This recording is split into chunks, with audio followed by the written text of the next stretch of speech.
मैं नरेश कुमार जांगड़ा अंश वास्तु शक्ति चैनल की पाठशाला में आपका हार्दिक स्वागत करता हूँ। कमेंट लिखते हैं। किसी ने कहा साउथ में टॉयलेट है तो क्या दुष्परिणाम आ सकते हैं। देखिए सर, जब टॉयलेट है ही नहीं, बनाया ही नहीं है, तो आपको क्या बताएं। लेकिन चलो, आपने सवाल करा तो कुछ पॉइंट मैं आपको बताता हूँ, कुछ पॉइंट, क्योंकि बाकी तो हम अपने कोर्सों में इसकी बहुत डिटेलिंग में बताते हैं कि ये टॉयलेट आपको मिला तो क्यों मिला, और आने वाली आपकी 7 पुश्तों को भी ये दोष ना मिले, उसके लिए आपको क्या रेमेडी फॉलो करके चलनी चाहिए। जब भी साउथ में कोई जैसे टॉयलेट आई तो सबसे पहले तो ये बंदे के दिमाग को ब्लॉक कर देती है। व्यक्ति कुछ ऐसा कर बैठता है जिसके कारण बदनामी के दाग उसको झेलने को मिलते हैं। क्योंकि साउथ का एट्रीब्यूट क्या है? Name fame. इसका उलट क्या है? बदनामी, लाछन लगना। जब दिमाग से ही काम नहीं ले रहा, मैं अपने कई वीडियो में बताता हूँ, ये जो जोन होते हैं ये एक दूसरे से कनेक्ट होते हैं, लेकिन कौन सा जोन किस जोन से कनेक्ट है, ये बड़ा अहम विषय है। ये वास्तु की वो गहराइयाँ हैं जो एक अच्छे गुरु की देखरेख में ही हम उन चीजों को पकड़ पाते हैं। तो जब भी साउथ में टॉयलेट होगी तो व्यक्ति का दिमाग एक तरह से ब्लॉक हो जाता है।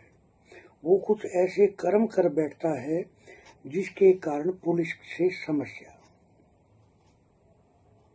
पुलिस द्वारा परेशानी देखी गई है।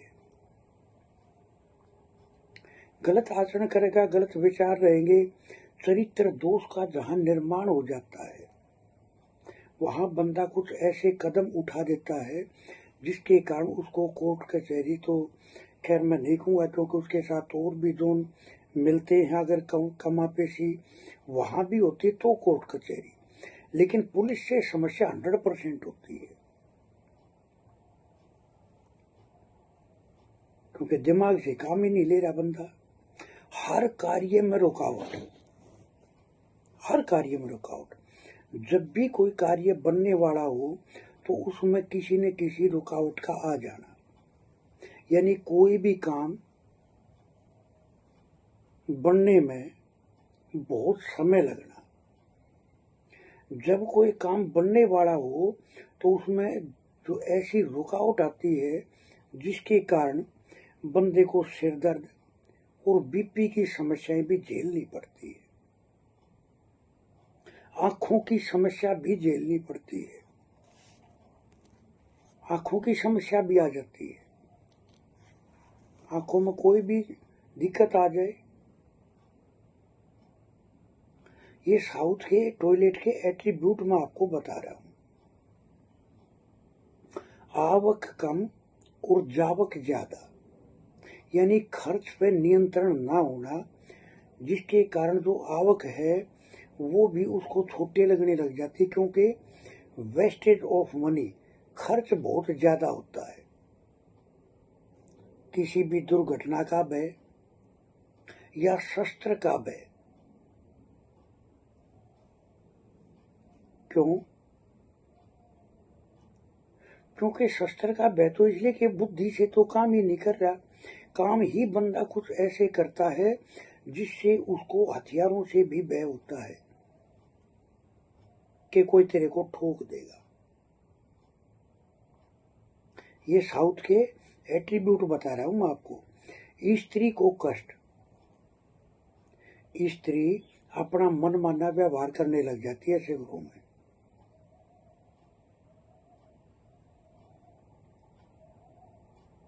चरित्र दोष तो निर्माण होता ही है।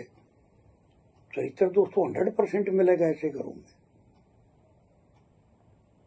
स्त्री को कष्ट, यानी स्त्री को उसका स्पेस नहीं मिल पाता, जिसके कारण औरत अपना मनमाना व्यवहार ऐसे घरों में करती है। ये गुप्त विद्याओं की तरफ भी आगे बढ़ जाते हैं, यानी जादू टोने की दुनिया में प्रवेश कर जाते हैं। तांत्रिक लोगों के साथ इनका लिंक बन जाता है। ये वहम में बहुत ज्यादा फंस जाते हैं। मैंने तो यहाँ तक देखा है कि ये बोलने लग जाते हैं कि हमारे परिवार के किसी सदस्य में कोई ऊपरी आत्मा का आगमन हो गया, और फिर तांत्रिक लोग इनका खूब फायदा उठाते हैं, क्योंकि रियल में वहाँ की एनर्जी डिस्टर्ब होने के कारण इनको ऐसा महसूस होता है। लेकिन वो तो अपना फायदा उठाने वाली बात आती है। तो जादू टोने की दुनिया में प्रवेश करना, वहम में ज्यादा घुसना, ईर्ष्या और जलन, इन लोगों में ये इनकी मात्रा बहुत ज्यादा बढ़ जाती है। ये दूसरे के विकास को देख के बहुत ज्यादा ईर्ष्या करने लग जाते हैं। सर ये देखो, मैं क्या मानता हूं, इंसान एक कठपुतली है।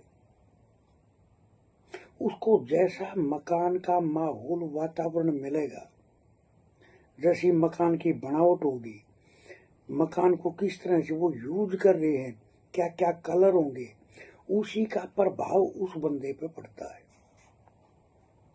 जब कोई सामने वाला बंदा बोलता है तो मैं ये नहीं देखता कि ये आदमी बोल रहा है, मैं ये देख रहा हूं कि इसकी बिल्डिंग उससे क्या बुलवा रही है,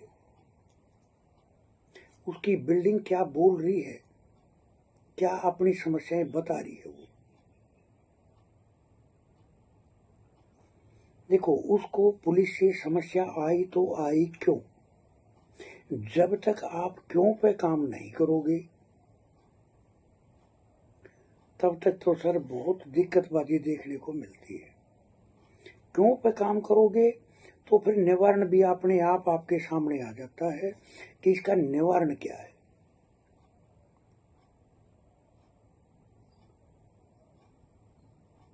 बच्चे गलत रास्ते पर चले जाते हैं क्योंकि उनको ढंग से गाइड करने वाला कोई है ही नहीं, क्योंकि उस घर में रहने वालों के दिमाग ब्लॉक हो जाते हैं। ये अपने कोई सी भी समस्या का समाधान दूसरे के पास पूछते फिरते हैं और दूसरे इनका खूब फायदा उठाते हैं। खुद की तो बुद्धि होती नहीं, और अपनों से दूरियां, अपने परिवार से अपनों से दूरियां देखने को मिलती है। बाकी तो सर साउथ के तो बहुत एट्रीब्यूट है टॉयलेट के। ये तो मैंने कुछ पॉइंट आपको बताए जो हम अपनी क्लासों में बहुत बारीकी से इनको समझा के चलते हैं।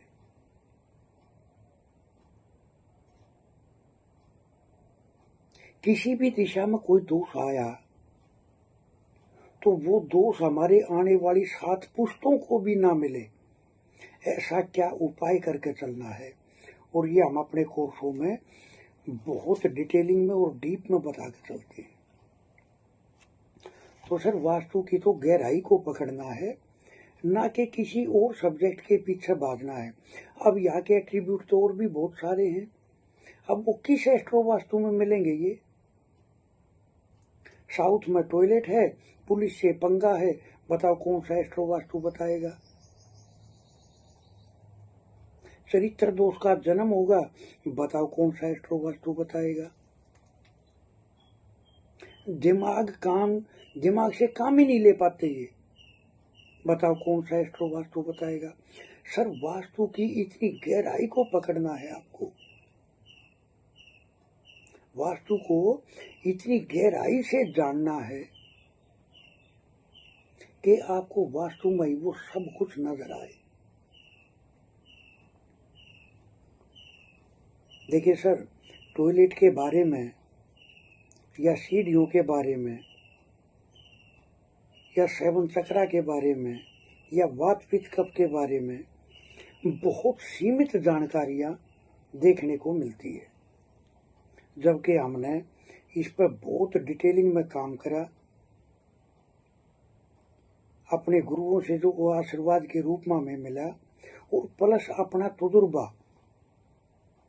वो सब हम अपने कोर्सों में दिखाते हैं, बताते हैं, पढ़ाते हैं और समझाते हैं कि एक्चुअल में वास्तु को समझना कैसे है।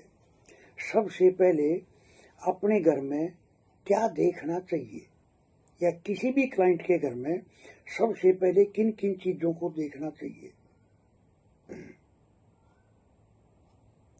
सर, वास्तु को एक साइंस की तरह से अगर आप प्रयोग करके चलते हो तो बहुत अच्छे परिणाम देखने को मिलते हैं।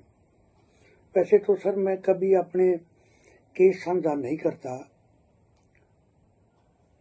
लेकिन चलो यहाँ मैं कोशिश करूंगा एक का वॉइस मैसेज जोड़ने की, कि वो तकरीबन मेरे वीडियो पे कमेंट वगैरह करते हैं। जयदीप जी नाम उनका।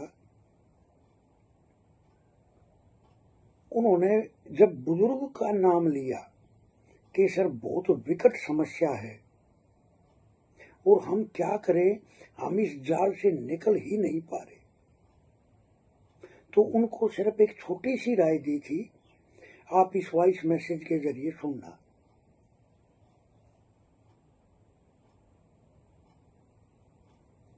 कि वास्तु तो चमत्कारिक परिणाम देता है, जबकि हमने और ज्यादा कुछ नहीं किया, वहां सिर्फ छोटी सी राय दी थी, ये काम करके चलो और तजुर्बा देखो। और सर ये तो ऐसे ऐसे केस तो हम कभी अपने केसों में गिनते भी नहीं। किसी ने चलते न राय ले ली, सर ऐसे तो हम अपने केस की गिनती ही नहीं करते। जिस पर प्रॉपर काम, जिस नक्शे पर हम करके चलते हैं, उसी को सिर्फ हम अपनी केस की गिनती में लेते हैं। ऐसे छोटी छोटी राय तो पता नहीं कितने हजारों को दी होंगी, लेकिन खैर मैं उनका एक वॉइस मैसेज मैं जरूर सुनवाऊंगा, जिससे आपको पता चले कि रियलिटी में वास्तु से परिणाम कैसे लिए जा सकते हैं। ऐसी बीमारी थी इनके पिताजी को जो ठीक होने का तो सवाल ही नहीं उठता था। तो खैर मैं वो वॉइस मैसेज यहाँ पीछे जोड़ दूंगा, तो आप लोग सुनना। नमस्कार गुरुजी, चरण स्पर्श कर रहा हूँ मैं आपके। और ये जो आपकी सारी रेमेडी अब तक मैंने की, इसका फ़ायदा ये हुआ है कि पिताजी की तबीयत में ऐसा सुधार देखने को मिला है सर। ये हम भी मेंटली शांत है उनकी वजह से, क्योंकि वो शांत है, परेशान नहीं कर रहे हैं। बाकी सर ये जो बीमारी है जिसे कहते हैं डिमेंशिया, पार्किंसन और अल्जाइमर, 82 साल के किसी बुजुर्ग को अगर ये बीमारी होती है तो वो सॉल्व नहीं होती है गुरुजी। लेकिन हमारे केस में ये सॉल्व हो गई है। ये 2.5 साल के बाद सॉल्व हुई। दवा तो वही चल रही थी जो मैं अब तक दे रहा था, जो गोली दे रहा था वो आयुर्वेदिक वाली। लेकिन सर ये जो किया हमने पत्ती वाला, साउथ वेस्ट में तो वो दाल चावल का किया था, उससे बहुत सी चीज़ें देखने को मिली। लेकिन ये जो पत्ती वाला जो काम किया है उसके बाद सर ये कुछ कितने दिन से, 1 वीक गिन लीजिए सर, 7 एक दिन से सर पिताजी की एक शेड्यूल तय हो गया है। रात को जागते हैं, सुबह सो जाते हैं, लेकिन वो परेशान नहीं कर रहे हैं। और ऐसा ही कोई बड़बड़ करता है घर में, उसमें वो भी बंद कर दिया है सर, थोड़ा थोड़ा करके रहता है। बाकी सर किसी भी इसी उम्र के इस बीमारी को देख लीजिए सर, वो ठीक होती नहीं है। उसका सर बहुत ही आभारी हूँ सर। उधर मैं कमेंट करने वाला हूँ आपके वहाँ कि ऐसा सुधार देखने को मिला है। वो बहुत बहुत धन्यवाद सर। मैं और मेरा परिवार आपके सदा ही आभारी रहेंगे।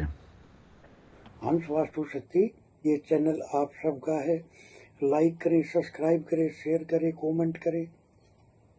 वास्तु के एडमिशन ओपन है, सीखने के इच्छुक हमारे से संपर्क कर सकते हैं।